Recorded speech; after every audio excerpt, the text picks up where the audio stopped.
I know the way it works is usually there's an AMA, which is Ask Me Anything, but I draw things. So this is DMA, Draw Me Anything. But every now and then I like to have a guest on and draw together. And one of my favorite Substacks to watch, and I could watch her draw all day, is Jessie Kanelos Weiner. She has a fantastic Substack and a fantastic book called Thinking in Watercolor, which I tore through. I got it as soon as it came out and I just like tore through it because when it comes to watercolor, I have no idea what I'm doing. And I've made every mistake you can make and then some extra ones that I didn't even know you could make. And so today I wanted to introduce you all to her, but also we're going to have a chat about the book and then draw together. And I'm probably going to learn a lot. The book is probably one of the less traditional, like conventional books about um, watercolor. It's not a paint by numbers like regular, like here's, it's not, I've read other books about it and kind of they feel a little sort of, I don't know, restrictive or prescriptive, I should say. There's a rigidity to them, whereas this one's a lot more interesting and it's really, really good. It's produced well. So Jesse, welcome and congratulations on the book. Thank you for having me, Jason. It's fun to chat with you finally, and I'm happy to share anything about the book that you're curious about as well. Yeah, well, first of all, there's something in the book that it resonated with me a lot, which was you saying that you interpret the world through watercolor. This is the prism through which, or the tool through which you kind of see and interpret the world. And then you said the only thing this is the great thing about watercolor is that it's sort of like a magic that happens, and it's like I think so. When paint hits paper, it's the only thing. All of the thing you can do is trust the process, and that's my whole thing with, especially with Process Junkie, is just trust the process, enjoy the process, and really dive into enjoying that part of things because the process, the doing of the thing takes so much longer than the finishing of the thing, and that little pop you get at the end of like dopamine or whatever, or finishing something, you're like, it lasts a little while. But if you get more fun from the doing and then the completion of it is just gravy. So I really like that, really resonated with me a lot. In fact, a lot of the book resonated with me. How did you come up with, I mean, there's so much in the book. It's like a 200-page book. It's a big book. Yeah, look, it doesn't fold in three parts, so it's it's a Yeah, how did you come well, up with it all? It's a lot of work. yes, it was. I've been working on it for 4 years. I just realized, which I'm in shock by. But I had a pretty good run with a previous book that I published called Paris in Stride, which was a Paris Mm, guide. saw And that. so Yeah. I had to find a new idea, which is always the hardest part. I think I'm trying to find my next idea now, and it's not happening. So I think you have to think about, what books out there exist, why you're the person to write this book, and then find how you can from everything else that exists already and try to make something new and exciting as well. So in my mind, I thought, I moved to Paris when I was 22 years old. I was an au pair, no money. I don't come from wealthy parents by any stretch of the imagination, but I had all the time in the world to draw and to paint with watercolor. I bought my first watercolors and I thought it would be cool to maybe write a book for that younger version of myself who liked drawing but didn't know what to draw. And then how could I, Right. and holding, encourage my younger version of myself to find my voice, nourish my inner creative person, and really walk step by step. Maybe sometimes something doesn't work, but what are some ways that you can either remedy what you've done, or when to know when you want to give up. Just really thinking 360 about the whole creative process, not just specific to copying botanical watercolors, because that's all Yeah. it really was just thinking, you know, really was about feeding that the younger version of myself and being as pragmatic as possible. Yeah, yeah, that's how it feels. I mean, the whole thing feels like a very it's a very forgiving kind of let yourself make mistakes, let yourself explore. There's these great drawing exercises throughout it all. I'm going to put a link to it in the chat. Do you have a preferred? I know Amazon is the devil we all have to make a deal with, but is there a preferred place you like people to buy it from? Anywhere that isn't Amazon, I guess your local independent bookstore, if possible, is always. best answer. Yeah, yeah, I have the same inclination. Maybe bookshop.org or something like that. That way, it kind of the money goes to whatever your local book Yes. seller, I guess, is. So I've just put the link in the chat for everybody if they want to get it. So today, what I thought would be really fun is, like my favorite thing in the world is talking shop with other artists and talking tools, and so much of your book is that, which is why it's so fun. I was just like couldn't put it down.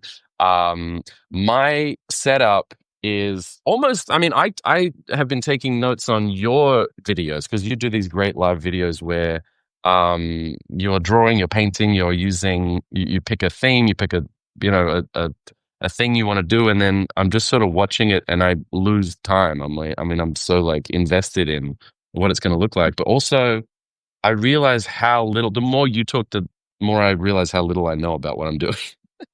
So, so I wanted to show you like this is the tool that I've been using. I mean, it's pretty boilerplate, but I like to think that I'm doing something right. Um, I went to Paris a couple of times last year and I found a bunch of, and Japan. I went to Japan and Paris and I picked up a whole bunch of tools that I had never found before, different kinds of brushes with different kinds of hair um, and sort of spoke to other artists and asked what they were using and how they were using it. I mean, I can't walk into an art supply store without going bankrupt, but uh, the big thing for me was watching how different artists use the exact same tools totally differently. So, and also understanding how to actually care for. Like you have tips in the book about things I'm like, oh, I didn't know that was a huge mistake, like leaving the brush in the water and and washing certain things beforehand and all the preparatory stuff you do with watercolor that no other medium requires really. Um, there's a place in Paris that you probably needed, the Magazine Sennelier, that it's like that two-story, three-story place. I just walk out of there with a million different things every time I go in, and it's the first place I visit every time I go to Paris. And then finding those little tiny spots, where there's just very small, like it'll be in a little laneway, like a tiny little place with like these kind of yeah, like notebooks and portable watercolor kits. I always try and find like something that I can take with me, and this is my watercolor setup. It's the Winsor and Newton kit. It's seen better days, but but I guess that's the point. Reveal. Um, yeah. I So, and I also use Dr. Martin's dyes, which is these uh, uh, I guess they're a concentrated watercolor that you can kind of dilute to the degree that you like in a palette or something. You kind of get to play around with these. I saw Barry Blitt use these in his New Yorker cartoons and New Yorker covers, and so I started like mixing some and finding my own colors that I use all the time. just And right water them down quite a bit, I imagine. No? yeah, yeah, exactly. And I think I prefer to build things up from a diluted thing than move up to just like having a very dense uh color right off the bat. I like to build up. So yeah, I wanted to see like you have so many tools and tips and I always love seeing it. Let me. So Turn my camera around here. I'm traveling at the moment. I don't have everything with me, but in general, I try to keep things pretty simple. I use Kuretake Japanese watercolors. I don't know if you've seen these; they're quite popular at the moment. yes, the Uh, Japanese ones, yeah. this version, and then I have a more like double the size palette as well. And these are great because you get really good coverage, like gouache almost. You can see that it's Mm. super pigmented, and it covers really nicely as well. And then you can also Oh make it wow. more like a watercolor by adding more water. Yeah. I usually just use some smaller. These are not my best brushes in the world, but Okay. they're just round brushes. I feel like these are Mhm. great because you fine tip for details, and then you can also have really good surface coverage as well. Mm. Uh, with your watercolor. Once you dip them in your watercolor, and then I started using these are watercolor pencils just for sketching, which are Oh, really nice to nice. have. Yeah, great. What brand are they? Winsor Newton. I actually Winsor bought Newton, these from. great. It was actually just I bought them for myself. Nice. So even yesterday, I went to a fashion exhibition in Paris, and I just bought a couple of Oh, these with wow. me. Put them in my pocket, cheap sketchbook, just so I didn't feel Love that. like I had myself to create some kind of masterpiece. So this I is I actually my feel son. like, oh, that's amazing. That's Saul's book. This is Saul's book, but I just well, you can see it. These are it's a collaborative piece, but I love I it. or, good paper, sometimes if you're on vacation, maybe you'll have 15 good minutes to sketch, so you don't necessarily need to bring your fancy watercolor paper everywhere. I'm a Yeah, total I love fancy all cotton watercolor paper, but it's not always necessary, I find, either. And sometimes I'm right. surprised with something like this too, so it is what it is. Yeah, I feel like I'm kind of getting away with something if I find a watercolor pad or a sketchbook or something that isn't like a super expensive thing, and then I Mm. just want to buy a bunch of them because I feel like I'm getting away with murder by, by using them. Yeah, I have a ton, I and I always have 3 pages filled up because I'm too scared to mess up or to I mean, I think all artists have their sketchbook dilemmas as well in their Yeah. own Oh my internal God. conflict them versus not using them, but I think for this for my life and where I'm at the moment, it's just nice to have something, some kind of paper on me so I can do a sketch. Even something like this is more of a documentation than a I drawing, love and that that. That's great. so kind of lower the bar sometimes and say, "You know what? I'm here. I might have 5 good minutes of sketching, Yeah. and I could water to my watercolor pencil afterwards and get the same effect." So Ah. So that's interesting. So I got these watercolor, the Faber-Castell watercolor pencils, and I've only just really started to experiment with them because I used to, I used to just be pretty heavy-handed with them, and then like, use a water brush to drag it out. And now I'm being very, very gentle, like light with them, very gentle and light with them, and then just sort of slowly moving it around as if it's like a dye or something, But it depends on the yeah, truth of the paper as well.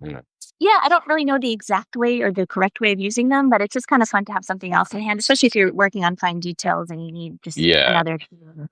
I mean, I think a lot of museums now too. I don't know if you like sketching in plein air or en direct, as we say in French, but a Mm, lot of museums mm, now will even let you bring watercolor supplies into museums, and so I feel like mm. this is a way to kind of cheat it a little bit and still engage in the process in a different way. Yeah. You're in Normandy right now, but you're based in Paris, right? I'm based in Paris. I've been here since 2008, and so, I go into that in my book as well about, Yeah. the Yeah. young immigrant and not knowing the language, being completely erased at 0 and, Yeah. having no idea who I was, and I think watercolor really helped me discover that on a deeper level. That's so cool. Peter Lefebvre in the live chat was just asking. He's saying he's going to be in Paris next week. He was asking about the stores, but stores magazine Saint-Hélier. But there's so many stores. Do you have a favorite art store in Paris that you go to all the time? Different ones for different reasons. Sinelli is beautiful just to look. I usually leave my Yeah. credit card. It's too dangerous. Uh, Yeah. Darpon Smart. Darpon is another. They produce their own watercolors, which are really lovely. I like going to the big department stores. They usually have a craft and art supply section. BHV is right in front of Hotel de Ville, and they have a really good art supply section. Le Bon Marché is just a total Parisian experience, but they have art supplies as well. Mm. I go to some of the chains. There's Rouget and Play and Les Géants de Beaux-Arts as well. And since I'm a declared artist, I get 20% off there, so that's why I'm there as Oh, well. really? So there's a discount if you're an artist. Yes, and I can get into museums for free too. I wanna Ah, brag. I love that. Ah, One of that's the so best cool. artists in France, I so love the French. um, I will ask you for those recommendations. I would just send those through on a message afterwards because I'll send it out to the email with the replay so that everyone if can visit some Jessie of can have those. 20% off. Yeah, for anyone visiting Paris. So, what I thought I might do is, in the book, there's a whole bunch of different exercises, but and I learned so many terms as well. By the way, I mean, I didn't know about charging and about all these different little things you can do with priming and I never went to art school. I think I was telling you just before that I never got traditionally trained as an artist. I just had to figure it out on my own by reading books and talking to other artists. And I think I did learn a lot from talking to other artists about their process, their tools, their whole, creative um, ethos, the whole, their approach. Um, but there are some still very amateurish mistakes I make all the time, which makes me just feel like such a dilettante whenever anyone asks me about about something. I'm like, I honestly shouldn't be answering this question. So I wonder if you wanted to take me through one of the exercises in the book, one of your, and we can kind of do it together. Yes, yes. Well, just for the record, I am self-taught as well. I minored Oh, in really? studio art. Yes, and I learned watercolor on my own. So it's humbled me in many ways. Even, I've met clients or people in soirees and I show them my work and they're like, "Oh, I can tell you aren't academically trained." And I'm like, "Okay." But Academically trained. Ooh. but at the end of the day, I think you're learning on your own. That is your superpower because you are defining your own style and you're completely liberated from what something can be. So in there, I doubted myself quite a bit writing this book too, thinking I don't actually know the proper term for what I'm trying to explain here. So my editor had to Google a bunch and verify information. Ah, But I just want to shout out the book again because the first few exercises are about observational drawing, hmm, copying what's in front of you, and then we also go into things like abstract drawing and creating a drawing using repeated yeah. shapes. So there's not just one way to do it, and I don't want to discourage anybody who automatically doesn't like watercolor. And it's more about finding other more playful, experimental ways sometimes just to kind of loosen up and find ways to love watercolor. Yeah, no, that's what I love about the book is that there's no prescriptive, no rigid doctrine about, about the way you have to do anything. And one of the things I loved in there was this section about you was sort of drawing this landscape and showing all the mistakes, all the pitfalls of like, the ways to avoid doing these certain things that like muddiness with water and bleed and it's one of the better sections of the book for me from to my mind because I was always wondering I'm always googling or like looking up on YouTube these tutorials about how to avoid certain things because I'm like I don't know what I'm doing and then I realize I've had to start over on something because I just I'm being an amateur about, about the whole thing. Yep. um but Is that's there kind of anything half the fun of it, I guess. for your struggles with watercolor at the moment? Is there a way that I can Yeah. help you trouble whatever they are? Actually, yes. Okay. So at the moment, I'm going to flip my camera and just sort of show you I found this sketchbook it was in Paris, and it's basically this little travel watercolor sketchbook. It's really nice. I mean, I've got that it's got the really nice tooth to it. Um, and I have it's this paralysis of I don't want to ruin a good sketch. You have a nice Yeah. sketchbook, you don't want to ruin it. And Yeah. really, I'm just going to have to bite the bullet and do something on it and start drawing. But the thing that I'm finding challenging is how loose to do like pencils or preparatory sketch, sort of Mm. like compositions. And then sometimes I like to use I use waterproof ink. I have this like Captain's Inkwell thing on my desk, and I use Higgins waterproof ink, and I'll often use a like a dip pen, with a like a 101 Imperial nib, and I never quite know at which end of the process to add which section. I always assume pencils, wash, inks over the top. And again, I know there's no like hard and fast, like perfect way to do everything, but there's definitely a more correct way to do it so Well, that it it doesn't look depends if you terrible. want. Yes. I think it's always good to have a pencil sketch just if you don't know what you're doing. If you're Right. drawing from life, you can kind of just draw the forms you see, and that way it's a little bit more definitive. And Yeah. then from there, I would either add a waterproof pen.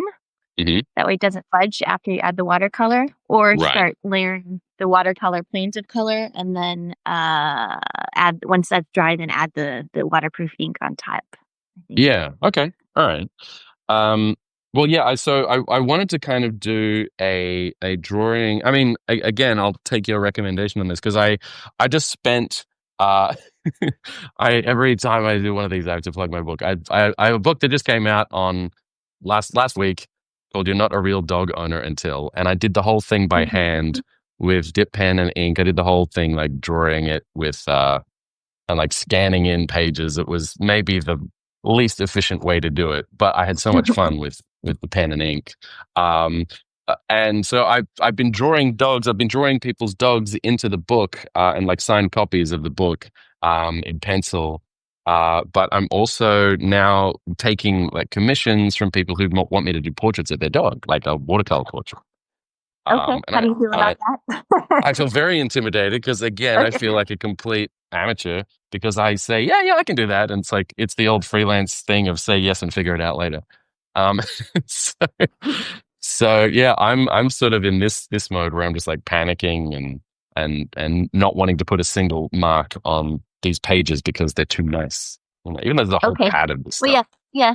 But what I like to say is use a sketch. If you're not happy with your sketch, you're not gonna be happy with the watercolor and all of the work that you add on Um, top of it. So, the sketch is, it's not a huge commitment of time, and if you feel like it just helps you get your overall concept, you can even do your sketch on a sheet of A4 paper or in a less expensive sketchbook like this too, just so right, you don't right, feel as much pressure. I mean, as an editorial illustrator as well, I don't know if you do this as well, but that's always mm, the backbone of everything. That's how you communicate with the client. That's how everything is right. validated. And so it's good to Yes, really just, the sketch is the hardest part because that's the whole idea. It's the whole concept. But once that's knocked out, I feel like the watercolor just happens on its own for the most part. right.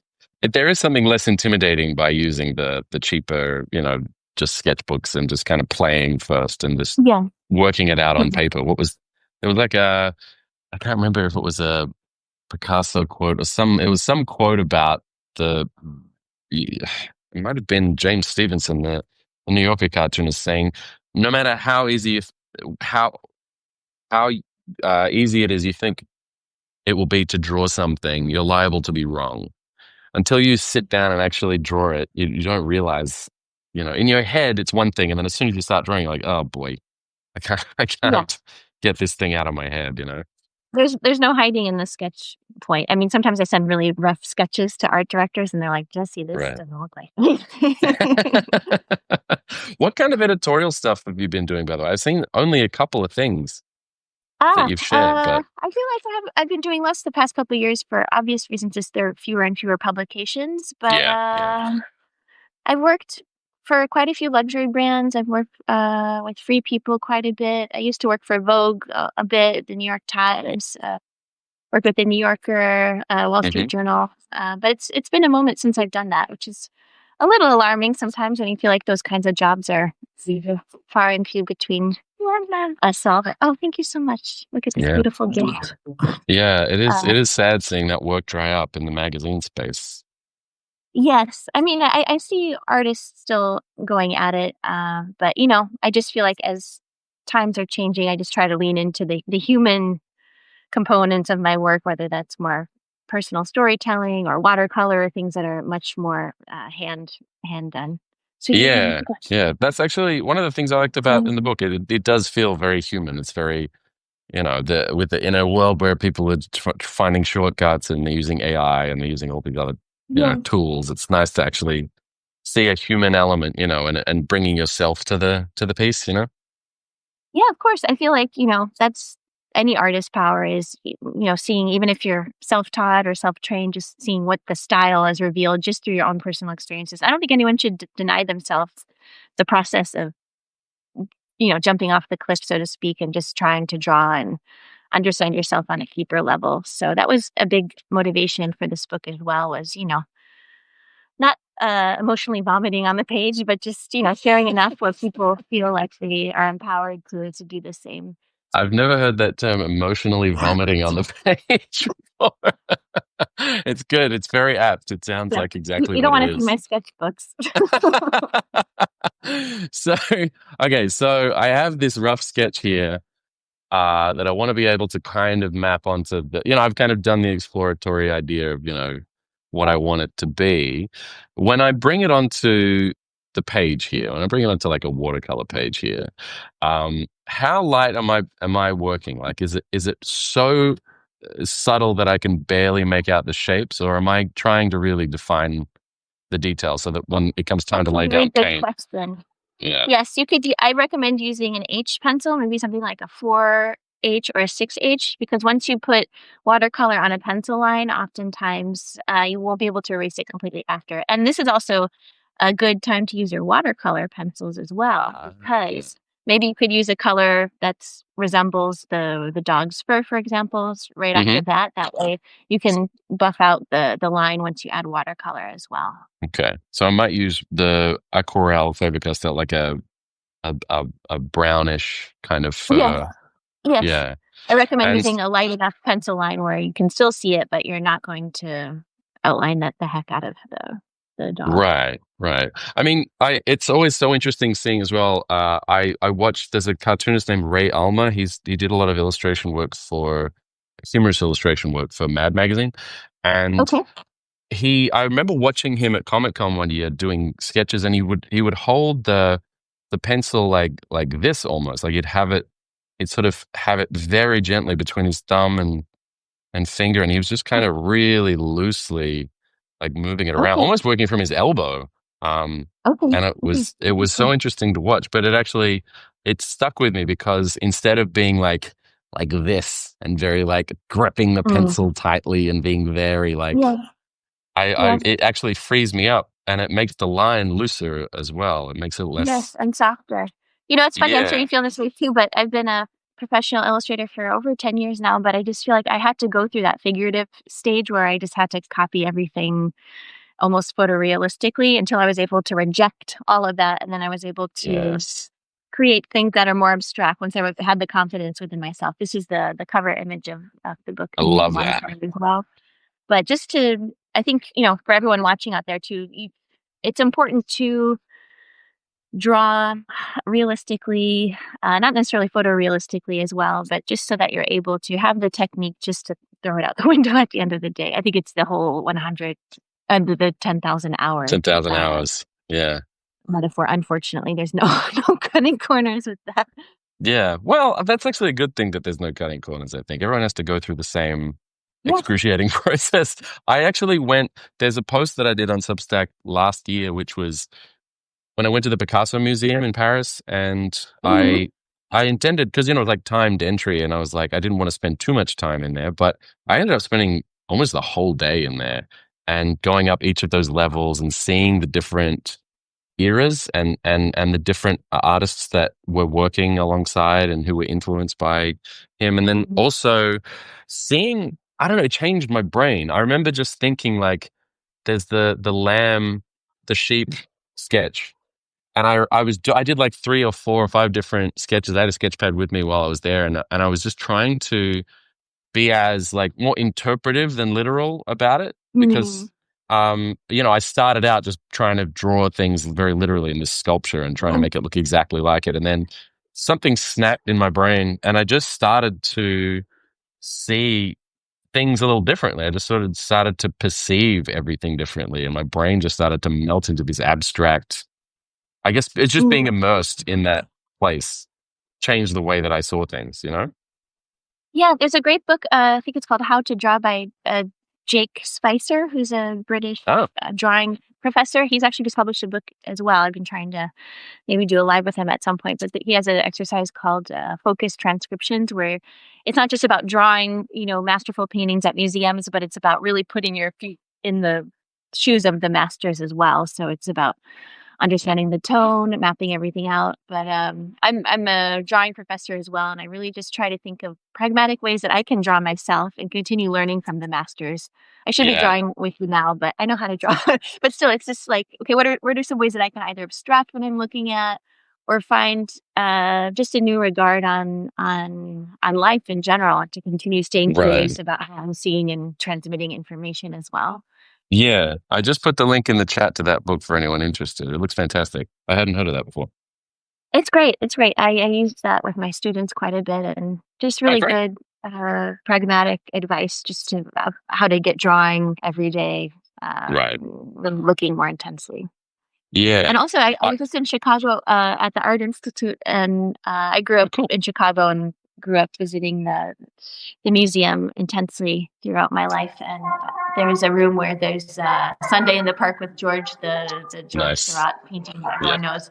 And on the wall, just on the other side of the room, there are some of the scrapped oil paintings that were more studies as well. I really love just looking at Oh, the studies and say, yeah. this is kind of awkward. This didn't work, and he kept going and going and going until he felt like he knew that he could commit to the scale and the size, and he knew exactly what was working. So I like That's to tell great. people when they're drawing too, is it's not just about art isn't just, the one masterpiece you may do in your life or not. It's about all of the sketchbooks that are unfilled or, when you're not able to commit to something completely. But I mean, as long as you see Yes. some process in what you're doing and in yourself, then it's worth doing it. And if you like it as well, I think Yeah.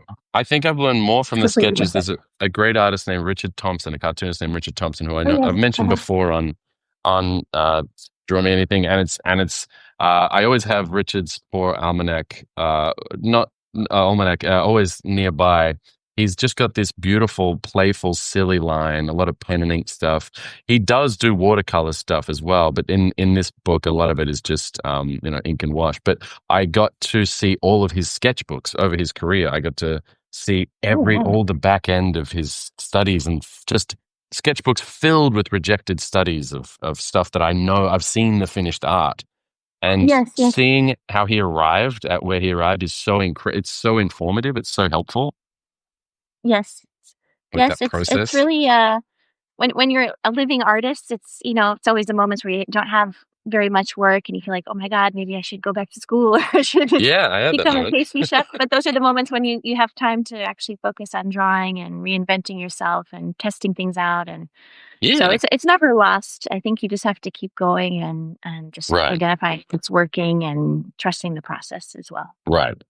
So I've got my rough, very, very loose sort of pencils down here, and I've got Okay. my kit. So what am I doing next? What do you wanna do? Tell me what you wanna do I for want me. to try and build out the sketch into some like watercolor.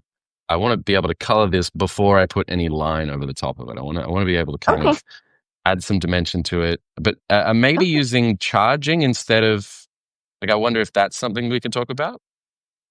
Sure. I think you can always just identify where your light. You can just choose a light direction or a light source, So light source, yeah, just maybe here. just to keep it consistent as well. So I'd add a little bit of shadow under the snout. Just Yeah, really start considering the volume that you're trying to render as well.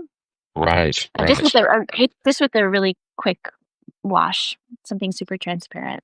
right. Okay, all right. So something really, really loose and Yes. Well, it depends on what so, color I think academic watercolor oftentimes, it's just about layering and layering and layering, but right, if right. if it's Clifford the Red Dog, it's gonna be red, so you can just go direct with the red. Yeah. So we're starting with like the shadows here, finding the depth, finding Yeah, where there's going even to be just some that in density. itself adds so much volume to your sketch. Yeah, yeah. And that you can see like I like it to what I always loved about seeing the work of, do you know John Cuneo? Oh, yeah, yeah, uh-huh. I always liked watching, there's a video of him working where he kind of does his, I think he works using a I mean it's a pen really. It's one of these I again tried to replicate his process just to see how he's doing it and then obviously failed dismally. But he has these I want to say like a uniball is the pen he uses, Yeah, and then it's waterproof. It's the waterproof one with the gray body to it, and he yes. just builds it up and slowly, slowly sort of I guess dabs the page. And this is, by the way, I have this lovely watercolor, like this round brush that I got in, I think I got this in Japan. It's made in Russia, but I got this in Japan last year. But the one that I've always been using, which is so dumb, it's because I got so married to it and I took care of it, is it's a mechanical pencil, a Yankees mechanical pencil that I shoved onto this watercolor project. It's such a Frankenstein of a thing, but for whatever reason, the balance of it, the Okay. way that it's balanced means I can be really playful and Okay. less precious about laying Yeah. down the lines. Like it's still a little wonky, like almost like a Yeah. George But Booth that's level. definitely an art school hack is, make your own drawing utensil. Sometimes it's just Yeah. about there's an exercise in the book where you just tape a watercolor brush to a stick and you just paint with that. And it's very much like, writing your name in the sand with a stick. And Right. but those little things really can help you look at what you're doing differently. Even working super large scales, for example, versus being really tight and constrained is also another way Right. to loosen up a bit. So I'm moving the water around a little bit. I'm sort of Yeah. letting it fill and so that's kind of the shadow points here Okay. of so what Yeah. would I do next? What's my next move? I would let that dry completely. So once again, Okay. for all of you out there who are new to watercolor, there's only so much that you can Yeah. finagle at this point. So I would let that Yeah. dry completely. There are a few ways to expedite the process. You can either put Hmm. it on a radiator, you can put it in the sun if it's a hot day, or you Yep. could wait. I've even put a watercolor in a preheated oven once. Wait, But what? Is that a thing? I don't do it out there. Do not sue me. I did it once. It's not a good idea. But if you're really impatient, you can use it to expedite the process as well. Right. Right. Wow, I didn't know But that was a thing. I know you talk about in the book you talk about the hairdryer as well. That's yeah, another. a hair dryer as well. Just make sure not to blow around the pigment so much. But I mean, Right. I think what you did was good because you worked in separate sections, so you can even Right. start building the sections that are not wet. So what happens with watercolor, I can just do a demo here, is I just drew these beautiful windows. If I were to add Mhm. another layer, oftentimes there's a dominant color and a non-dominant color. Right. And if you're adding water, it's gonna bleed and it's gonna pull out the pigment when the surface area is wet. So you just need to make Right. sure and be patient. I think this is the hardest thing Mm. for new watercolors is just the waiting game of it all. But it'll be worth Exactly. Yeah.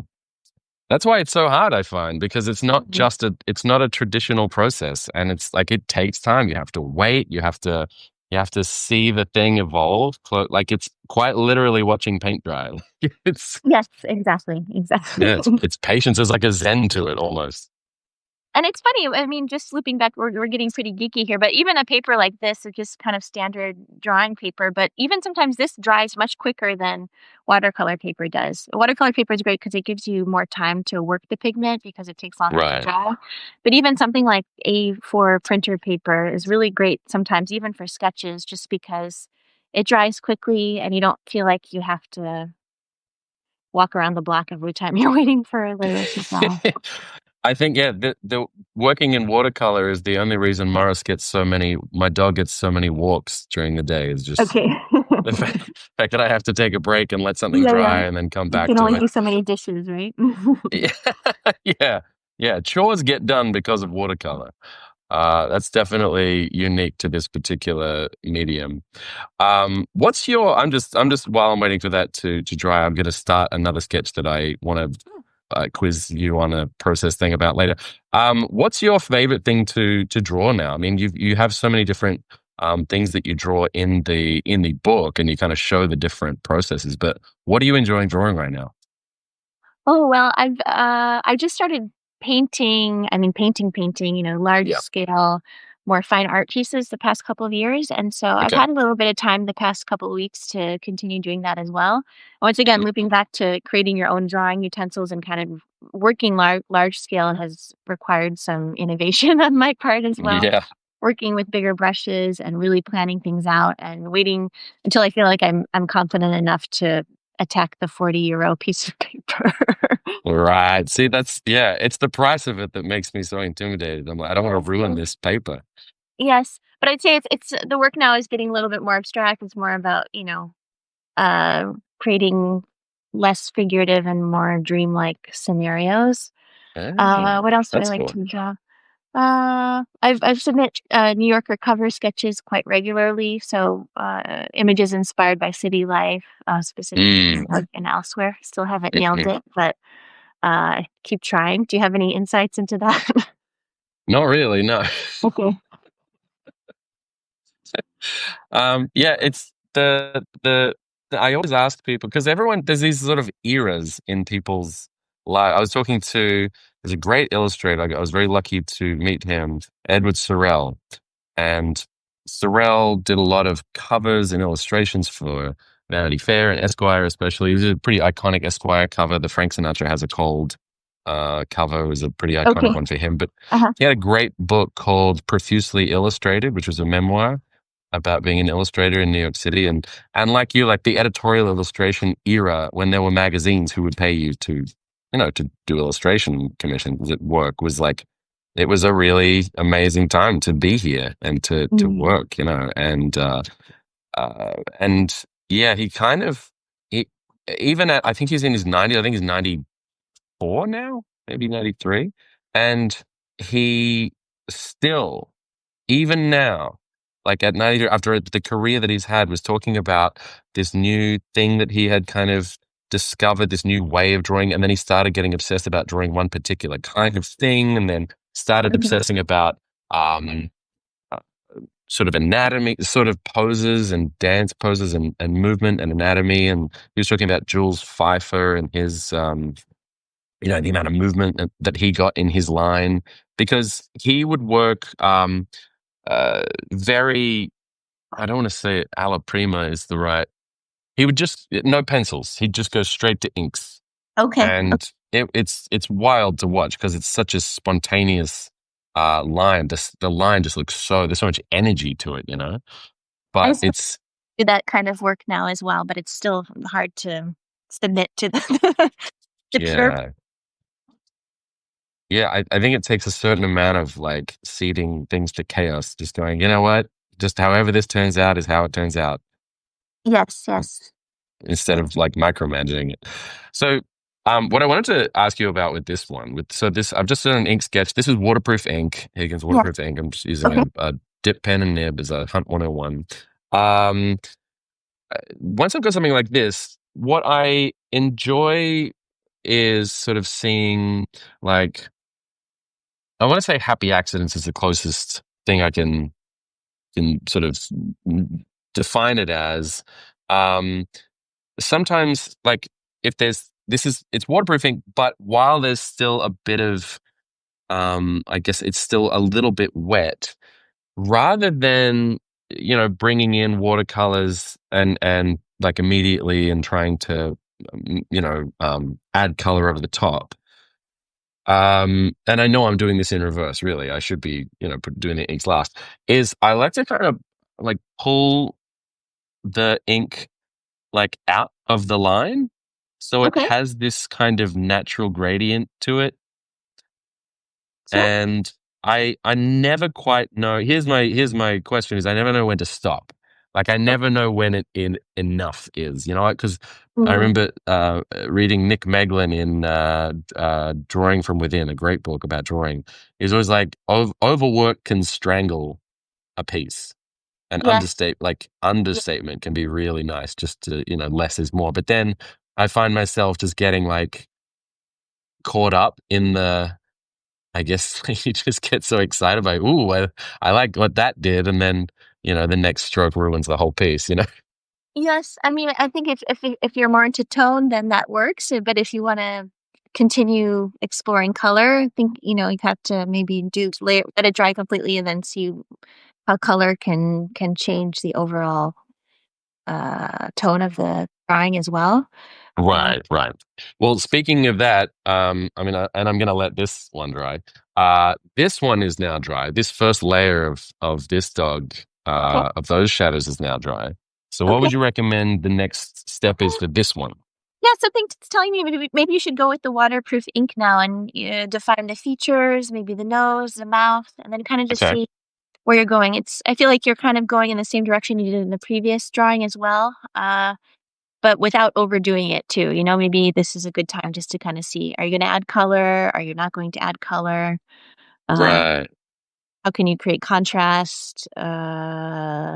Maybe adding With text, line, huh? like contrast with line. Contrast with line, or maybe with color eventually as well. Right. So here So you're really, slowing down a little bit versus, just going and going and going. I see like that watercolor is like cooking and salting food. You can always add more salt, but you can't take away, which is really hard right. as well. But the best watercolors are effortless. I always think of Senpei, for example, where it's that fine Yeah. balance. the line work and the color, and nothing is distracting or flattening, but it's just about negotiating the line and the color itself. Yeah, this is nice. This is nice. I mean, some of the best work I've ever seen, Mm. genuinely, like as far even like I sometimes talk about the pantomime work of Sergio Aragonés and Senpei, and it's just like it's masterful stuff. What they leave out is just as important as what they Oh, put in. totally. Once again, you feel like it's stream of conscious, he sits down, Yeah. knocks it out. He's not, juggling 5 different versions of this sketch, but he has the idea and he's able to bang it out. Actually, That's masterwork. yeah, truly, and it comes from years of just Mm. of doing it. I saw Quentin Blake as well. There's a Yes. video of him working. He works standing up, interestingly enough. He sort of Okay. has this nice big studio. I'm so jealous. It's like huge studio, and he just and he does these scratchy, quick Yeah. lines. These Well, beautiful, just another thing to think about is, standing up energetically, how does it change how you apply pigment to paper? Maybe you're lying down, maybe you're working super large format. mm, Even sometimes this is kind of a stupid hack, but if your watercolors are like this every time, try mhm. upside down, and that way your brain has to focus on Oh, yeah. adapting That's a to good hack. new restraints and restrictions. So I think restrictions are great, especially if you Yeah, feel like you're too in your head. You're still not able to really put paint to paper, but they're right. quite well as far as creating your own drawing utensil, lowering your expectations, giving yourself 5 minutes to do something versus 2 hours. Yes, actually, so there's a post that I have on my Substack called One Dip Portraits, and I was Mhm. in Paris, and I brought this little kit. I have this, I guess it's a portable drawing kit thing that I found in Paris, and I take everywhere with me now. Um, and I'll share it. I couldn't tell you exactly where I bought it. I wish I could remember. It was some little laneway store that I probably disappeared after I turned around. It's this. This is my road kit. And I had brought this with me to. I was in. I think it was Saint Germain. I was walking around and trying to find somewhere to just like sit and eat. And I had this little watercolor sketchbook, just a very small one, and I had brought this pen and this little tub of ink, and it was non-waterproof ink, I think, and this little suction cup thing that I could like stick to the table and then put this in. Isn't it? And I ran out of. I mean, I just didn't bring enough ink, is what happened. So I wanted to sort of sketch some people and some street scenes, and I wanted to challenge myself, have like the restriction of only being able to use one dip. So dip the pen, really, immerse it in just get it completely inked, and then only draw using one, whatever that one dip. Okay, um, and out of doing those restrictions, it got me out of my head on like overworking anything. It was like, well, every line has to pull its weight, that makes and sense. you can't overthink anything. So yeah, so you kind of have this. It gets you out of your rut of trying to overwork anything, but then like the restrictions, it's creativity within confines, I guess. Yes, yes, and you just have to show up and do it. I'm not typically good at drawing people. I think in general I avoid, portraits of all kinds, but I'm often to work at I'm commissioned to work at fancy fashion parties and Right, do activated. So I have 5 minutes. I have to draw the person in front of me, and it's right. it's very but I nail it every time more or less as well. But I think there's something That's about great. confronted with the moment and then actually having that physical energy of someone else sitting in front of you as well. So I Yeah, definitely. that, but sometimes it's funny how you can just get out of your head ever so slightly, and I think expectations are everything too, and people are like, "Oh," sometimes you don't nail it, but, considering you only had 5 minutes, it is what it is, and Yeah. Yeah, there is something about that restraint. I've been doing live caricatures for about 20 years, and I used to be so bad at it, like genuinely like wanted to give the money back bad. And uh eventually over time I got better at it. But it's the restriction of like, well, you've only got 5 minutes to draw this thing. They're not going to sit there forever. So you Yeah. better figure out how to get the likeness and get it Yeah. done because there's a line, you know. It's performance too, you know? It is performance. Yeah, exactly. Plus, you're talking to them while you're drawing, which is a whole Yes. other skill. Yes. So I'm pretty happy with the inks on this. I mean, I'm pretty okay with how it's looking. Yeah, What do I'm I?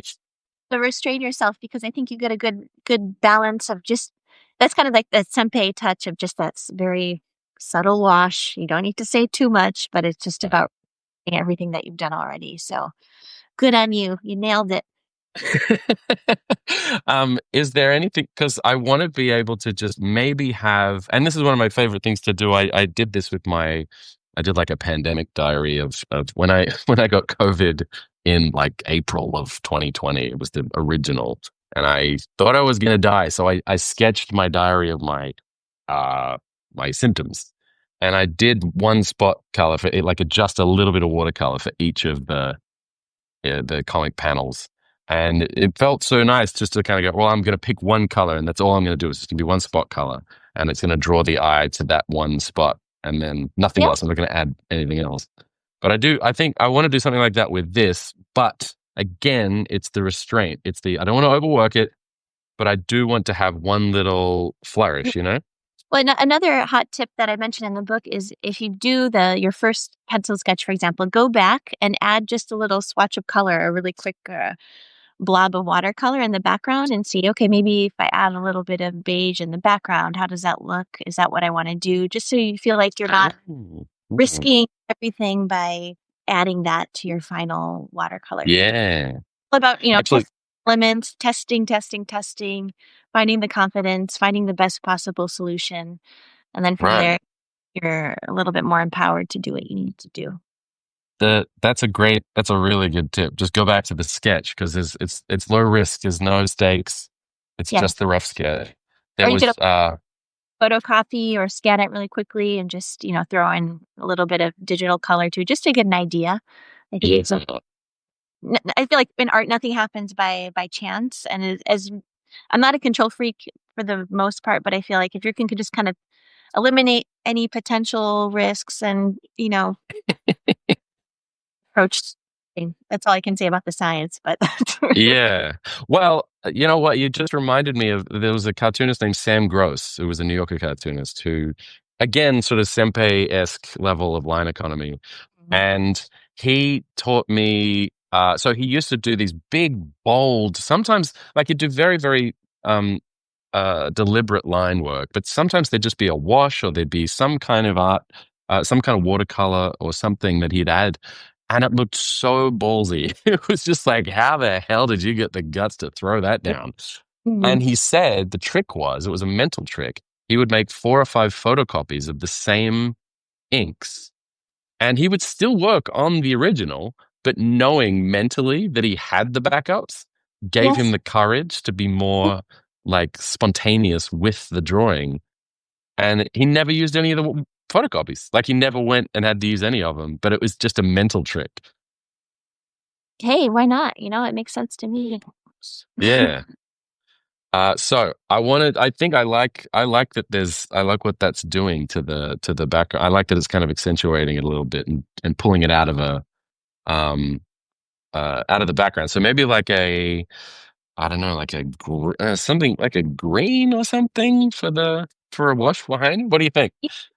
Yeah, test it out ahead of time and make sure the green is right. And yeah, I mean, it's Now, when you say test it out ahead of time, on you the mean sketch, or you could always just I don't know about green is kind of divisive sometimes. I love green, but yeah, me really too.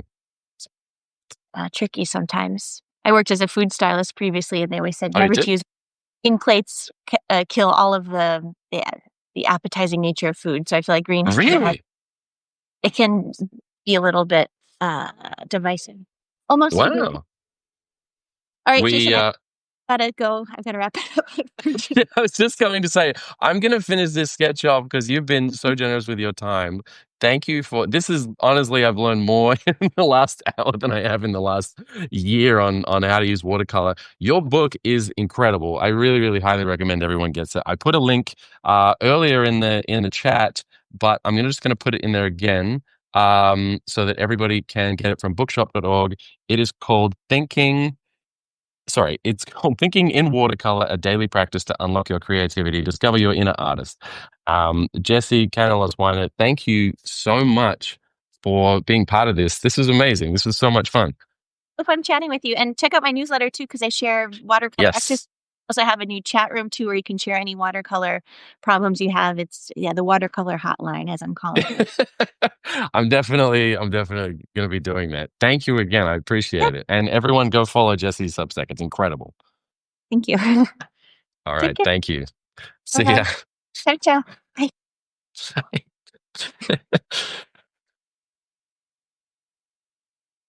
So I'm going to finish this drawing and then I'm going to finish up. Thank you everyone for tuning in. I have this sketch of the dog that I'm actually going to I'm going to finish this up, and once it's finished, everyone in the chat, you can. What I'm going to do is I would love you to let me know if you would like the original, and what I will do is if you want the original. Um, I'm going to be very mercenary about this. Grab a copy of my book. Grab a copy of You're Not a Real Dog Owner Until, and the first person to email me their receipt after drawing it gets this original along with the book. I will send you out this original along with the book. The book only just came out and we're really trying to get the word out about it. If you like it, if you already have it and you like it, please tell everybody you know. It's really hard because we're independent artists. We don't have a big studio or a fault. Like it's not a big company or anything. That it's just me and Scott writing and drawing here in New York. I don't have a full-time job or a side hustle or anything. I just do this. I'm just a cartoonist. So any help we can get getting the word out on the dog book. It was a real labor of love. And dogs are my whole world is dogs at this point. But if you would like this original, grab a copy of the book, send me the receipt, and I will send you this original. We have to think of a name, by the way. So throw in the chat. What's the name of this dog? We have to name this dog now that we've drawn it. It was so helpful getting those tips from Jessie. It's so nice to speak to someone who actually knows what they're talking about. What do we go? Oh, okay. Dog needs a name. Yeah, Curtis. I mean, it could be anything. I mean, we could really call this dog anything. Maybe Soul. Soul is a good name. I think Jesse's kid's name, Hunter. Hunter, there we go. Hunter's a great name for a dog. All right, this is Hunter. Walter was the name of my dad's dog, Curtis. He was a Cavalier King Charles Spaniel, Walter, and he had a little sister called Millie. Yeah, you're right. Actually, this could be a girl. Hank's not bad. Earl, nice one, Sarah. Earl, Earl the dog. Um, I still like Hunter. Hunter's a good name for a dog. I'm going to say Hunter. I'm going to call this dog Hunter. I like that suggestion. So this is Hunter. Hunter is going to go to the first person who grabs the book and emails me the receipt. My email, if you want it, is in the chat. It's just jason@jasonchatfield.com. Hunter, here we go. And if you want your dog drawn into the book, I have a very limited amount of author copies that I'm doing where I can draw your dog on the inside cover of the book. So if you have a dog and you have a photo of your dog, you can go to my website, link in the chat. It's just jasonchatfield.com. And you can order an author signed copy of the book with your dog in the inside cover. And I can send that out to you. And I'm only doing that until I run out of author copies. Then it's done. So there's a very limited amount of those that I can do. But this was really fun. I want to do more of these. I'm doing another Substack live with a comedian, very popular comedian on Substack, Alex Dombrowski. It's going to be really fun. Some of you know I also do stand-up comedy at night. Again, not the most lucrative thing in the world. But yeah, it's going to be really interesting talking shop with Alex because he's a really, really funny guy. If you haven't subscribed to his Substack yet, you absolutely have to. Um, he's a really funny comic. And he's really good at Substack. It's hard to be good at Substack, but he just nailed it right off the back. And he has off the bat, he has a Substack called Both Are True. So I just put that in link in the chat. This is Hunter. I'm going to sign this. This belongs to someone who's watching right now. And next Thursday at 3 p.m., I'll be back with another Draw Me Anything. This one was more of a name me anything. But thank you for tuning in. Thank you to everyone for tuning in. If you missed any of this, the replay will be available in a couple of days to paid subscribers. But this stream is always free, so you can always tune in free to watch these live sketching sessions. And I really hope you learned a lot. I learned a lot. It was really fun.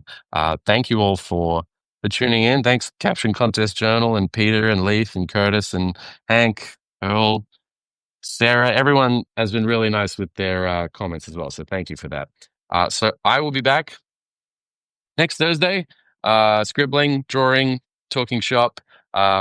Please keep an eye out for my next post. And I will see you all next week. Okay, bye.